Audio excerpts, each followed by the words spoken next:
Peggy 18.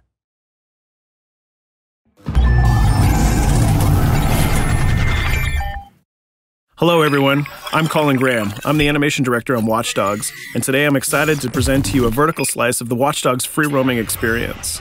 So actually, this is not a mission. Everything we're going to showcase today is completely systemic, and we're free to do as we please. We start off in the wards, the low-income district of our interpretation of Chicago. When creating the world of Watch Dogs, we wanted to stay true to the city and give a unique flavor to each and every neighborhood, not only in terms of the architecture, but also in terms of the people that you'll encounter and what is happening in their day-to-day lives. In the wards, you'll see working-class citizens, rusty cars, gang members, abandoned houses, and low-grade pawn shops. It's really not the kind of place that you're going to want to be alone after dark. Nowadays, modern cities are increasingly managed by software, controlling traffic lights, electricity grids, and surveillance systems. In our version of Chicago, this management software is called CTOS, or the Central Operating System. The CTOS controls everything in the city, and it was created by the Bloom Corporation. Since the CTOS has been installed in Chicago, people get to work faster, the crime rate is dropped, and the communication networks are now more accessible and stable than they ever were before. It goes without saying that if everything is connected, somebody able to take over the system would be extremely powerful. At this point in the game, we don't have control over this district's CTOS system. The icons that you see over people's head mean that we cannot hack into their mobile devices at the moment. We need to find the CTOS control center, install a backdoor virus into the system to take control over all of the infrastructure in this district. There it is, the CTOS control center.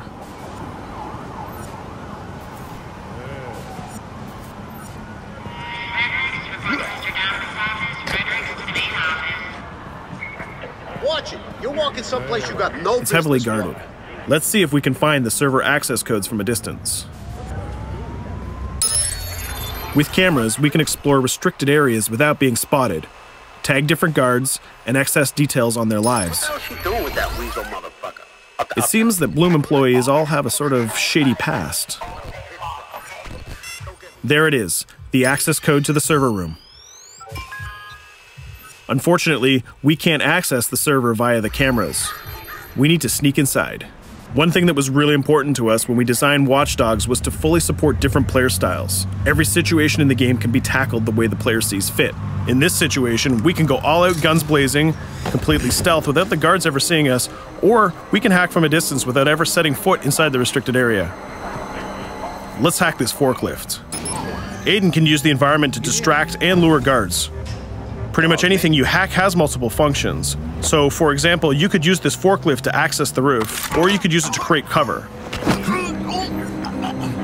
Hacking in Watch Dogs is all about player expression. Let's set an improvised explosive device so we can hack it a little bit later.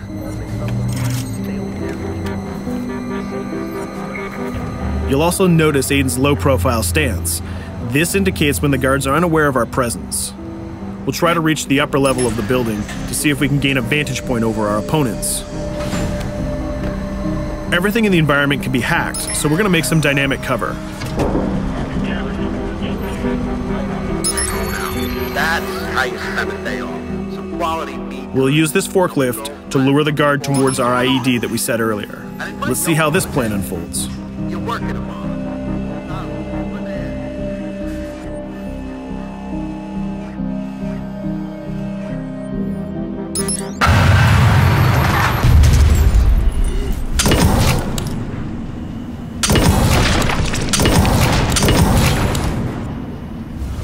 What you just saw is called focus.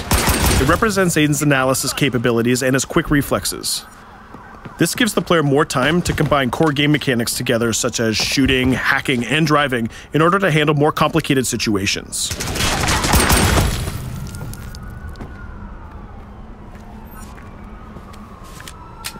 Now we can access that control room.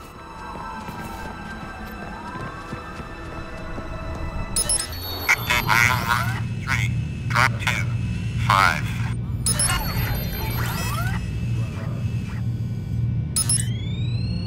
Now we'll be able to hack all of the devices connected to the CTOS within the districts. Thousands of cameras, traffic lights, the electricity grid, and most importantly, all of the citizen information profiles. We can also benefit from the Chicago Police Department Crime Prediction System, which uses facial and pattern recognition to spot potential criminals or potential victims.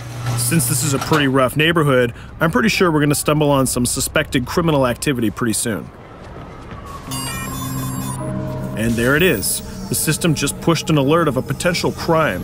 We can see the system trying to triangulate the location on our minimap. Take note, this isn't a mission. This can happen anywhere at any time. We've just spotted a potential victim. It's always up to the player if he wants to investigate or not, to take action or not. So let's see how this turns out. Yeah, you're right. Could I just...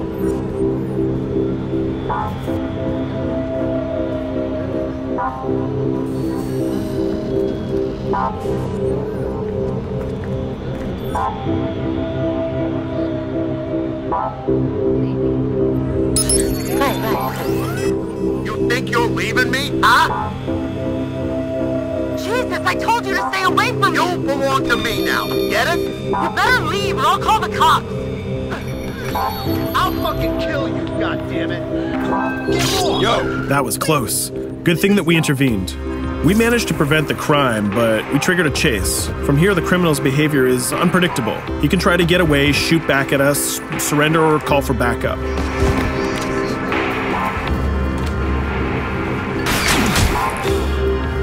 It seems like he decided to get away by car. Let's chase him down. In Watch Dogs, we have a wide variety of vehicles. Each one of them has their own unique properties and handling. Let's see how we can use the CTOS to our advantage to neutralize this criminal and leave the cops to deal with him later.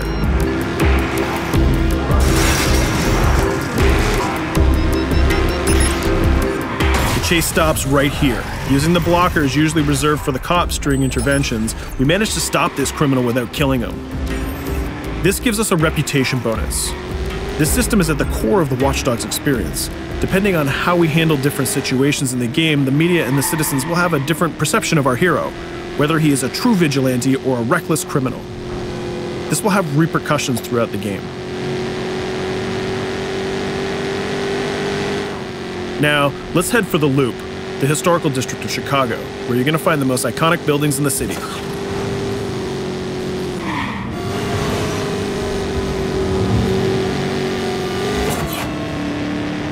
We're going to go to a gun shop to see what arsenal is available for players. The economy is a big part of Watch Dogs. Players will be able to grow their arsenal with weapons and craft their tools in order to increase their power and their hacking abilities.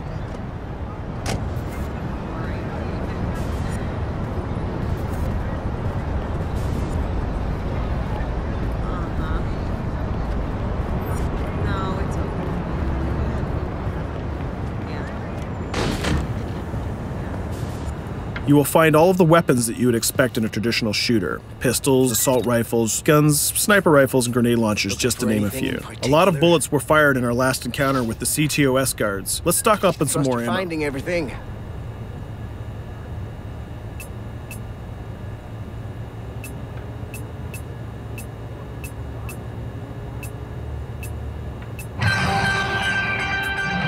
As we mentioned earlier, the media keep track of your actions and the citizens are going to react according to the perception that they have of you. Here, the media is reporting a crime in which you are the #1 suspect. The gun shop owner recognized you and decided to trigger a silent alarm to notify the police. Copy that. Possible wanted suspect presumed armed and dangerous. Police are now trying to locate the source of the threat using the surveillance system in the city, represented by the yellow circles on the minimap. Come in, PH3.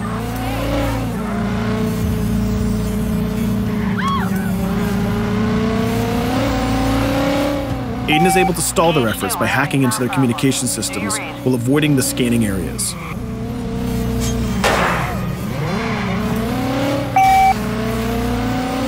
PH units, do you copy?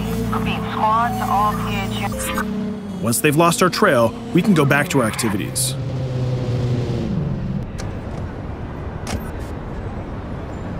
One thing that Bloom did to win over the population of Chicago with the CTOS project was to install free Wi-Fi hotspots throughout the city. Free Wi-Fi is cool, but not very safe with someone like Aiden Pearce around. Hacking into this box is going to give us access to every device that's connected to it. So let's see where that brings us.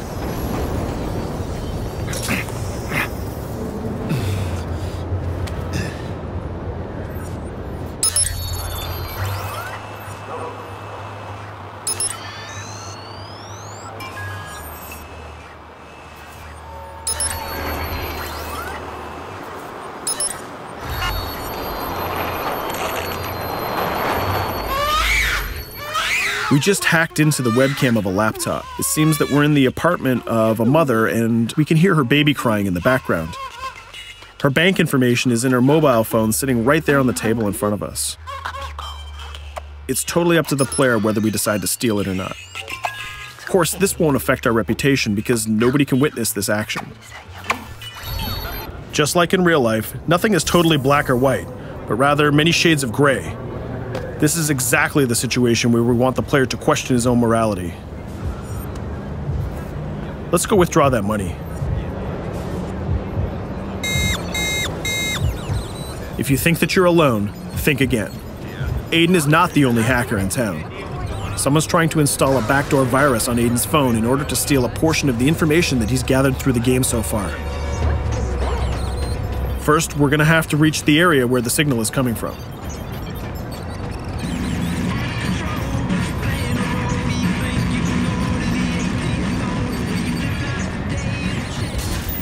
Using our profiler, we're going to try to identify the hacker before the installation finishes.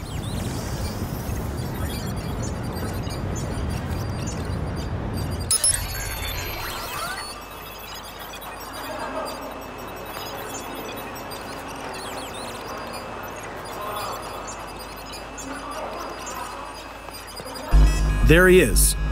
In Watch Dogs, things aren't always what they seem to be. This is actually another player that seamlessly came into our single-player experience. Let's not let him get away with this. We're going to teach this guy a lesson.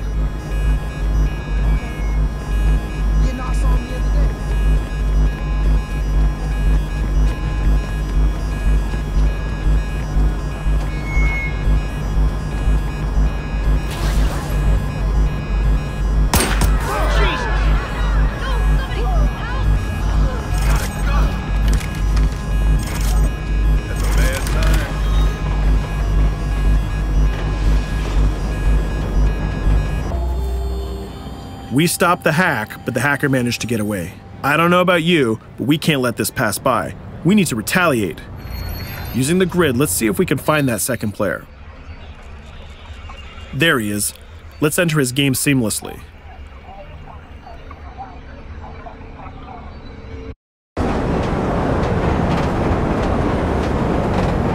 The second player is not yet aware of our presence.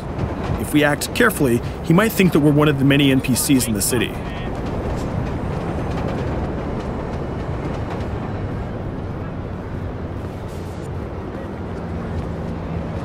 What was that?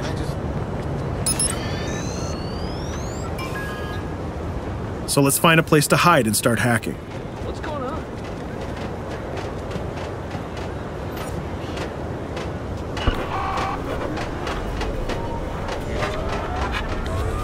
The second player has just been alerted that a breach has occurred on his phone. He's trying to find us using his profiler.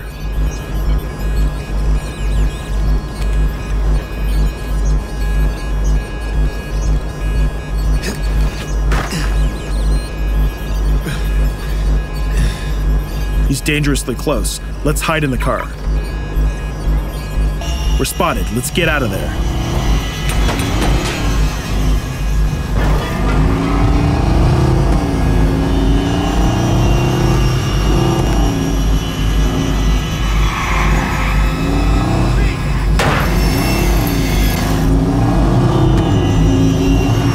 Let's set up an ambush right here.